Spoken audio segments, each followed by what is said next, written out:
All right, let's talk about another Week 3 matchup. This one between the Ravens and the Cowboys in Jerry's world. Both teams coming off losses in Week 2, with Dallas taking a 25-point loss against the Saints, dominating in their opening game versus the Browns. Micah Parsons expects a different mindset for his team when they face Baltimore this weekend. Take a listen to what he had to say. To me, not having everyone want it as bad as you do, that kind of hurts the most, you know, because, like, if you willing to take a beating like that says a lot. To me, it's like a approval weekend, and I'm not just, you know, I'm not putting anything on any of my teammates. I'm saying myself included. Like, I need to step up. We all need to step up. Like this, like it would hurt me more if we all didn't step up. We all played down to that standard again. Stephen A., going to start with you. What is your reaction to what Parsons had to say? Laughter. But I have to say this. I mean, that's my brother right there. I love that dude. Now, don't get me wrong, D.O., J-Mac. I really am appalled that when we had ESPN Celebrity All-Star Weekend, that Micah Parsons was allowed to run over men, women, and children. I mean, this man, this is ridiculous how he just, him and, you know, Puka Nakua. I mean, the way they abused women and children on the basketball court. It was shameful. It was shameful. So I still hold that against them. But in all seriousness, I would say this. You know, Micah Parsons, listen, when I'm laughing, y'all, it's at the Cowboy fans. It's not at the players. It's at the Cowboy fans. You know how I love to see them miserable. Did you see them crying last week? They were crying last week. There were people actually crying last week in the game when they lost it and all this thing. It was hilarious. They were crying, man. I mean, it was priceless, man. I mean, I'm just trying to tell you right now, it was a beautiful moment to see them Cowboy fans smile. They were crying. Some of them were crying already because they know it's a sign of things to come. Look, man, last 4 losses, man, the Cowboys, you gave up 690 yards rushing, an average of 173 yards a game. You put the word out. We can run over y'all. You put the word out. You can be bullies on the block against the Cowboys. They have speed. They have athleticism. They have talent. What they're lacking is girth. And as you would say, Dio, just the other day, a spine. You can attack the middle.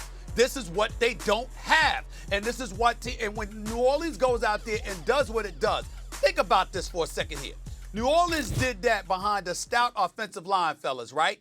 They did it behind a stout offensive line, and we know Alvin Kamara is that dude. You know, his reputation precedes him. This brother probably is a future Hall of Famer. He's a spectacular player when healthy. You know who we've never confused him with, however? Derrick Henry. We've never confused him with that mammoth of a man. We've never done that. And so if you're going up against a team and their Achilles heel defensively is the lack of a spine that you can attack them right down the middle, just run all over them.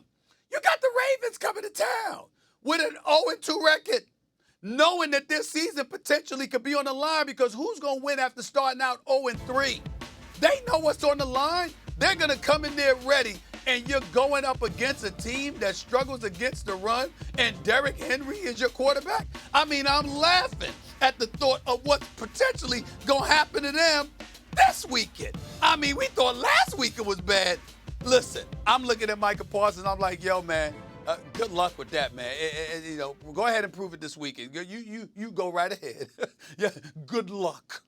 I listened to Micah Parsons, and you got to go back to the offseason, too, because Malik Hooker, their safety in the offseason, came at Micah Parsons, and he said, you're doing a podcast every week, and we can't stop the run, so what are you really caring about? And now here we are 2 weeks into the season. They still can't stop the run, and now we're hearing from Micah Parsons. And then essentially he's calling out his teammates when he says, I don't know if these guys want it as much as I do. So you can respect the leadership of calling those guys out, but at the same time, what Parsons responded to Malik Hooker with was, why you ain't come to me and just tell me in the locker room? Like, you my locker mate, come holler at me. And now Micah's going out and he's saying it publicly, opposed to saying it to the guys in the locker room if you need certain ones to step up. So I look at all of this as almost a sign for the Dallas Cowboys. And Stephen A., you mentioned it. All of this is going on defense. We need guys that play as hard as me. And and Derrick Henry is coming to town. Now the question is, do the Baltimore Ravens hand the ball off to him enough so he can go out there and dominate the game? Last week, John Harbaugh said, we didn't bring Derrick Henry here to give him the ball 30 times. I don't know why the hell not. If that's what's going to win the game, I don't care if it's predictable. Turn around, hand the ball off to Derrick Henry, and let him run through this Cowboys defensive front, which we've already seen two teams do it, the last two that entered this stadium, as they've run all over them and win the football game. Yeah, in relation to Micah's comments, we watch tape. Like, we get it. This isn't the first time that we've heard this coming from Dallas over the past couple years. I feel like every time that they get beat up like this, there's a player or a narrative or a rumor of like, oh, they got to play with more effort, or they got to find a way to this person's got the only person playing really hard. And at some point, like, you just got to play better.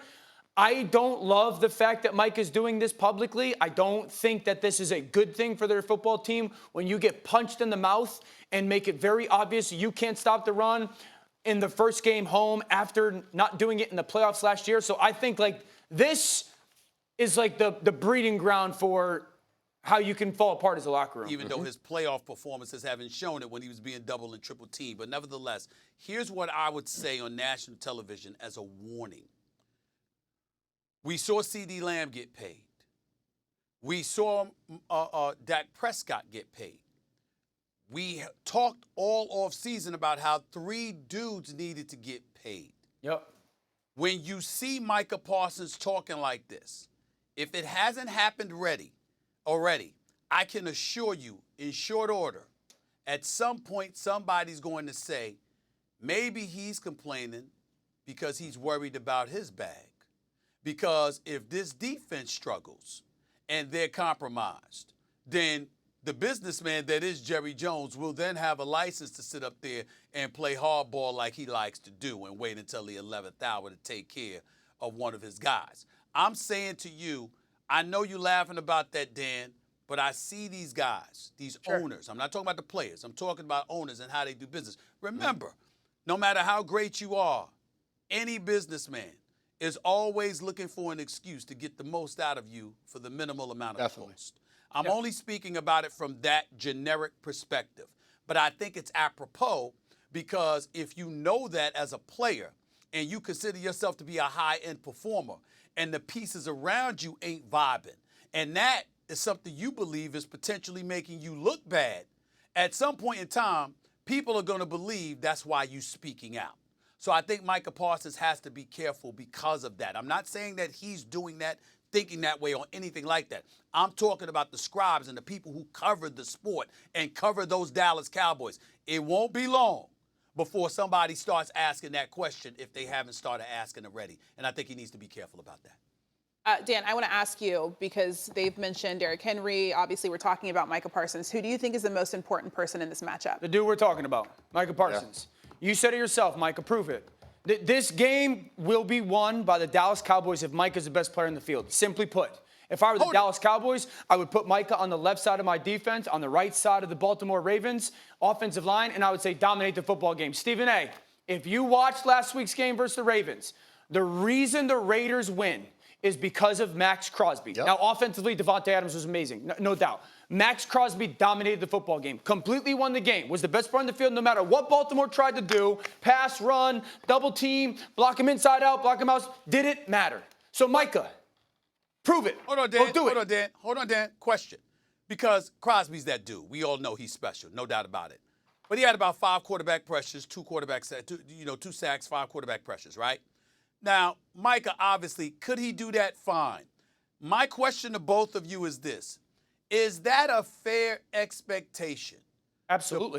Let me finish. To put on a guy where you went from a 3-4 to a 4-3, you got a new coordinator, you're experimenting on the utilization of not just him but other players, and the opponent you're going against is Lamar Jackson. Anybody else, like, that'd be different, but Lamar Jackson. Is that fair? Stephen A., I'm with you because I look at this Cowboys defense. They're not designed to stop the run. Not only Micah Parsons, but the other guys they have. The Raiders went out and paid Christian Wilkins to come be an interior defender for them as well. So that makes Max Crosby's job easier to go out there and dominate and take over a football game. And Dano, you said it last hour when we want to get up. The Cowboys haven't been able to do it. So is it kind of crazy for the expectation to say, all right, Micah, go out there and dominate and don't allow these 11 guys to be able to run the ball against us. You just line up on the left side. When they run away, cut it down, go make the play. It's all on you. I don't think so. That's fair Let me ask you this. Let me ask you this. If the Ravens were playing the Steelers, is it fair for me to think T.J. Watt will ruin the football game? Are you going to expect Hightower to do the same thing on the other side? Yeah. Cam Hayward on the inside? But I'm talking go ruin the game. Like go make your plays, yes. Have we seen Micah do that, though? Make his plays and they still lose the games? No, for sure. I get all that. Like, I'm not saying, but the way that the Cowboys are not going to win this game, in my opinion, if Monday morning comes and Micah doesn't dominate the game. Well, respect that. Is it fair? One of the biggest, most important points is that, J. Mac is showing his brilliance because he agrees with me. So let's get that out the way first. I mean, it's a beautiful thing. It's a beautiful thing. That's number one. Number two, Dan Orlovsky, the most important player in this game to me is Derrick Henry because the Dallas Cowboys have shown you their Achilles heel is defending the run. If Derrick Henry runs roughshod all over them, they have no chance of winning this football game. Zero. I don't give a damn what anything else. I don't care what happens. I don't care if Dallas puts up 30-plus points in this game. If they cannot stop the run, they are not beating Lamar Jackson and the Baltimore Ravens because Derrick Henry getting loose is only going to facilitate Lamar Jackson getting loose. Yep. And that's disaster for the Dallas Cowboys. They have to make sure they neutralize Baltimore's ability to run. Otherwise, they're going to lose this game. I'll tell you, listen, if Max Crosby did it last week and Micah doesn't do it this week, that says a lot. That's something else that you agree with Stephen A. on, isn't it? Just letting everybody know. Stop agreeing. By the way, the Cowboys are 1-5 all time against the Ravens, which is the worst in franchise history.